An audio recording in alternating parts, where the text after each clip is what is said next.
হুজুরে জিজ্ঞেস করে, হুজুর জান্নাতে আর কোনো কাজ নাই? তখন হুজুর বলে, না, জান্নাতে আর কোনো কাজ নাই, খালি নারীরা আসবে আর এদেরকে বিয়ে করবে।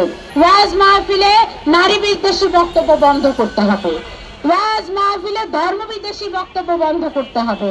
এই কিছু কিছু তথাকথিত হুজুর আছে যারা ওয়াজ মাহফিল গুলাতে প্রচন্ড ভাবে নারী বিদ্বেষী বক্তব্য দেয়।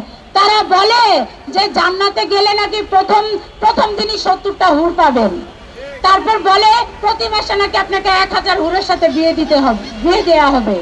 তখন হুজুরে জিজ্ঞেস করে, হুজুর জান্নাতে আর কোনো কাজ নাই? তখন হুজুর বলে, না, জান্নাতে আর কোনো কাজ নাই, খালি নারীরা আসবে আর এদেরকে বিয়ে করবে। আস্তাগফিরুল্লাহ। কালার এক্সপার্ট, জর্জ স্যাপ এবং মাইল্ড অন হ্যান্ডস টেকনোলজি সমৃদ্ধ অরিক্স ক্রিস্টাল ওয়াশ আপনার লন্ড্রি এক্সপার্ট।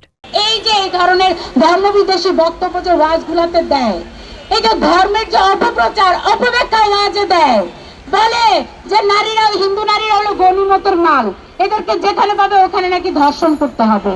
এই যে অপব্যাখ্যা দিচ্ছে ওয়াজে, এগুলা মনিটর করতে হবে ধর্ম মন্ত্রণালয়কে। অবশ্যই আপনি দেখবেন যে ওয়াজে বক্তা কি কথা বলে, কারণ এই সমস্ত ওয়াজিনরা, দাড়িওয়ালা, টুপিওয়ালা, এইসব লেবাসদারীরা আমাদের ধর্মকে বিশ্বর তৈরি করছে, আমাদের ধর্মটাকে নিয়ে খেলা করছে, বিদ্বেষ তৈরি করছে সারা পৃথিবীর বুকে।